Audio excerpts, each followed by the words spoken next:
Okay, hi everybody. Today we're going to be talking about how to manage your GraphQL APIs with open source tooling.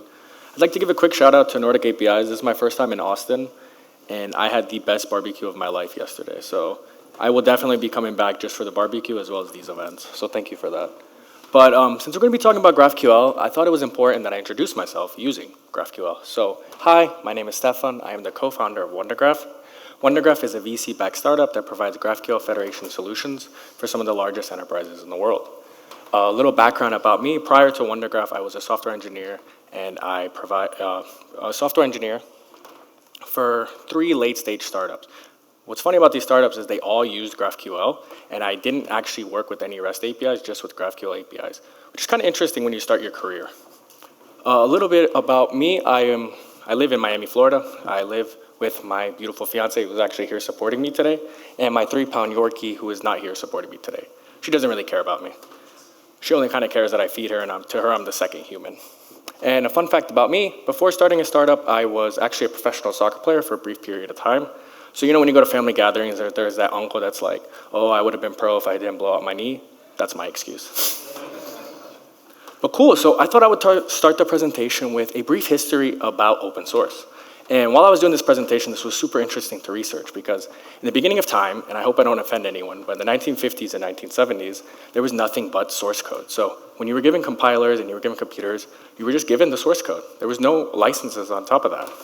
And what's interesting is this is considered the pre-open source era. One sec. And so this is considered the pre-open source era.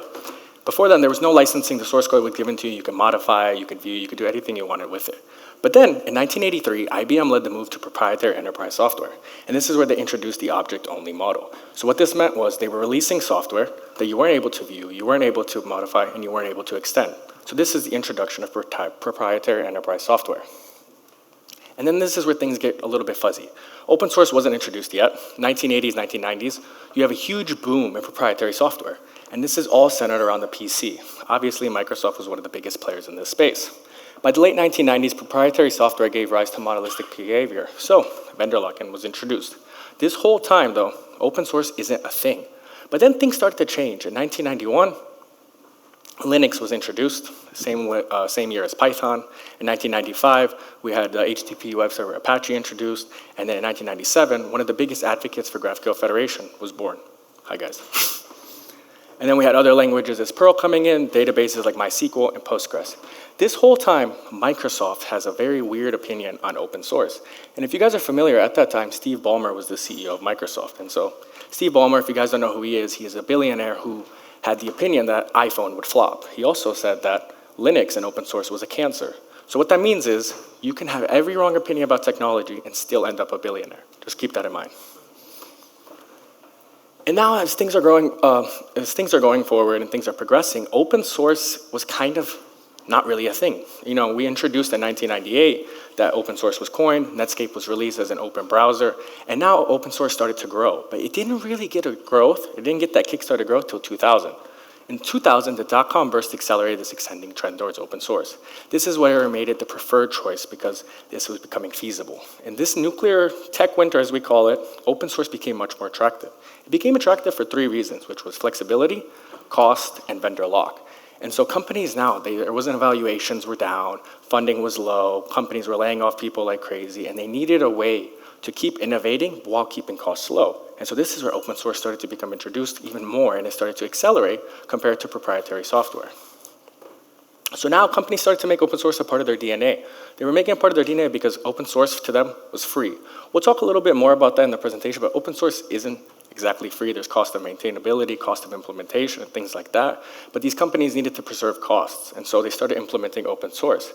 Second was the flexibility. They were able to modify, they were able to distribute it any way that they needed to, which made it extremely, extremely attractive for them. And then the third, they didn't need to rely on proprietary software. They were just able to use this software, and they would modify it to the way they needed. And so today, you can't have a Google, Meta, Amazon without open source. And the same thing is what's happening today with X or Twitter, AWS. I left OpenAI in there, even though what's going on with closed AI and OpenAI, but ChatGPT 3.5 is open source. Grok is getting open source this week. Twitter source code is fully available, and AWS is a big player in open source. At the same time, projects like Google Summer of Code, which began in 2005, it helped contributors get into open source. So the dot-com burst, even though it was a nuclear winter for tech, it actually accelerated the growth of open source.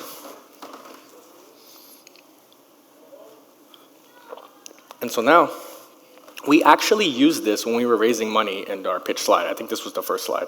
And so we were saying, by 2025, more than 50% of enterprises will use GraphQL in production, up from less than 10% in 2021, and this is from a Gartner report.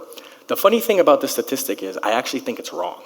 I think it's wrong from experience because the companies that we're talking with and the companies that we see, we actually think it's more 60 to 70%. And other companies in our field as well, such as like Apollo, they're seeing even more and more growth, which is fascinating. But what's interesting, and I was actually talking about earlier today, we had a customer come to us, the largest provider of cement, and they're using GraphQL Federation. Why are they using GraphQL? I don't know, we'll find out later this week. But it's just amazing to see these industries where GraphQL is touching, from banking to car manufacturers to everywhere. So for us, we think that this number is actually closer to 60 and 70 by 2025 and 80 and 90 in enterprise technology. And so with these conversations that we're having, about 2 years ago, we started Wundergraph. And in that time, we've talked with thousands of engineers, especially at the enterprise level. So from engineers, developer advocates, vice presidents of engineering, directors, whatever title you can think of in your organization, we've talked with them. And these are the 6 things that come in, the 6 issues that we've seen that are the most common when talking with them. So these companies are growing organically, and they need a lot of services and a lot of APIs. It's really hard to discover what services and APIs that they currently have and are using, especially when they've achieved hypergrowth or product market fit. They're incurring technical debt, and they don't know how to aggregate everything together. And what we've also noticed is that they have a lot of duplicate functionality, but they're not really quite sure. And duplicate functionality in tech debt isn't a bad thing, but as you start to scale, it starts to become a bit of an issue. This is probably the most common one that we hear, is that they're using a lot of different technologies, protocols, and data formats, and it's getting really hard to keep up. Another one is that they've integrated a lot of external services and APIs. It's getting out of hand. And this one is one of the most common ones that we heard recently, especially with one of our companies that just acquired a major company, and they've inherited their services, their technical debt, their functionalities, their protocols, and everything. And so all 6 of these things can kind of just be determined into a word that we call API sprawl. Everybody's familiar with it. So how do we think at Wundergraph that we can solve this solution? And so what we think is distributed GraphQL, is building APIs across different teams and services. The ways you can counter API sprawl is by using service tools like discovery, documentation, API catalogs. Consider using what Wundergraph is great for, or what GraphQL is great for, is unifying all disparate APIs into a single API with the one schema as an alternative. And so we've seen this unified approach working all the way from small, medium-sized businesses to global enterprises. It's not something that just you can drop in. It is a bit of a mind shift, but what we've seen is the rewards and the benefits that we've seen are amazing. And by unifying all these APIs, GraphQL's utility as a query language for schema subsets is amplified. And for me, that's probably my favorite one because the Q is for query. And with GraphQL, with this federated distributed GraphQL approach, you're able to query and see everything that you need, and it utilizes the best benefit of GraphQL. Another one is avoiding centralized solutions like ESBs, APIs, gateways, as they can become bottlenecks. So using decentralized solution allows for team independence. And this is my absolute favorite, which is with distributed GraphQL, you can have teams work asynchronously, autonomously, all together, but they can also collaborate on the same thing together. So you free up your engineers, you free up your bottlenecks, and you're able to contribute and work together.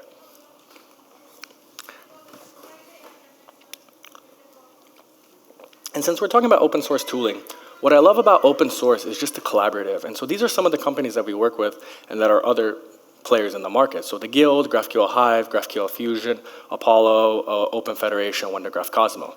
What I love about this is that the competitiveness to build these solutions is there, and everybody is working together. And that's the benefit of open source, is that it allows you to compete together as well as build the most amazing tools. And what's great is that there's 2 new specifications coming out. So we have Open Federation on the left side, and then we have GraphQL Fusion. So Open Federation is a specification led by us, where we work with companies like Neo4j, AWS, AppSync, and it's following the Apollo implementation of Federation by just documenting the directives a little bit more clearly. And then the next one, which was talked about GraphQL Fusion 2022, or 2023, was GraphQL Fusion. GraphQL Fusion is a brand new specification, and what's amazing about it is that If you remember earlier in the talk, we talked about IBM introducing proprietary software. IBM is actually collaborating on GraphQL Fusion. GraphQL Fusion has collaborated from IBM, Hazura, Apollo, Wundergraph, all sorts of companies, which brings in that power of open source and collaboration from some of the best companies in the world. And so now that we're talking about distributed GraphQL, I want to talk to you guys about how to implement it using Wundergraph Cosmo. So the first thing you need to do is implement the composition algorithm. So there's closed source solutions that you can use like Apollo Federation, and then there's open source alternatives to that like Open Federation, GraphQL Fusion. The important thing about Apollo is that we stand on their shoulders. In 2015, when GraphQL was introduced, Apollo came across from the project of Meteor, and what they've done to now to bring GraphQL into this space is absolutely fantastic, and we love collaborating with them. But we're developing Open Federation and GraphQL Fusion as our goal to keep the ecosystem open and interoperable. And what I mean by that is that everyone should be able to implement their own composition tooling and runtimes, and we should be able to use different solutions together, whether it's open source or if you prefer closed source proprietary solutions.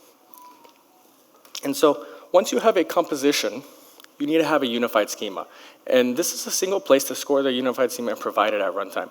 And I just realized that's not a very good screenshot, but that is of a schema from one of our customers. But once you have the unified schema, it's important that you have a router or gateway. And there's multiple different solutions, whether it's open source or whether it's closed source. But you need to have your unified schema published into the schema registry, and at runtime, that's responsible for executing the queries against the unified schema. The router, the way I put it, is just it's an air traffic controller. It allows you to understand the GraphQL Federation protocol, and it's responsible for routing requests to the correct services as well as aggregating the responses. So for us, there's multiple different solutions. Hive is working on one called Conductor. We have our Wundergraph router, you have the Apollo router, and you have the Apollo gateway. Next is the studio. So now that you have your air traffic controller and he's telling you where to go, you need to understand exactly what's happening in your distributed GraphQL architecture. And what's important is what clients are using what, which queries are taking too long, is there tracing, is there breaking changes, is anything like that I need to know. And so the best example is getting into a plane and there's no instrumentation. But what Studio provides is all the instrumentation of what's happening within your distributed GraphQL architecture. And so from there, the last two things you would need to implement distributed GraphQL Federation is you need a GraphQL metrics collector, which is just responsible for collecting the usage from the router. And this would allow you to compute if the change to a subgraph affects a client or not. And then from there, you need to collect traces using your OTel collector. Since OTel, you can introduce it to any one of your observability platforms, so integrates very easily with Datadog, Prometheus, or Grafana. And so this is kind of a full picture of the Cosmo architecture, which is every single piece of this is open source. So this is how it would look like if you implemented distributed GraphQL. You can see you have the self-hosted router that interacts with your client teams, and then it interacts with your service teams. So you have API with service A, API with service B, API service C, as well as your infrastructure team. You can run it on whatever you would like. From there, you have the Graph Registry analytics collaboration, and in the background, we run the OTel collector as well as the GraphQL metrics collector. From there, I want to leave us with this one quote from one of our customers, which is, for us, it's very important that GraphQL in its entirety remains an open ecosystem. And for me, this quote is really important because when we set out to start Wundergraph, we made sure that everything is open source, no matter how far we go. For us, open source isn't just a funnel. Open source is part of our DNA and it's part of our philosophy. And it's the same thing that we're seeing with other competitors in the market, is that open source to them is something, a way we can collaborate together. We're a team of 9, but we get to work with engineers from Meta, we get to work with engineers from AWS, we get to work with engineers from Netflix. And these are brilliant people that are helping us make this product even better. And so the benefit of open source is that it needs to remain open in its ecosystem. And the reason why is when companies like Uber or NerdWallet are using your technologies, they're battle testing your technologies. This allows your technology and your product to be improved and makes it even easier for other enterprises to adopt it. The second one, which is probably the most important, is security by obscurity.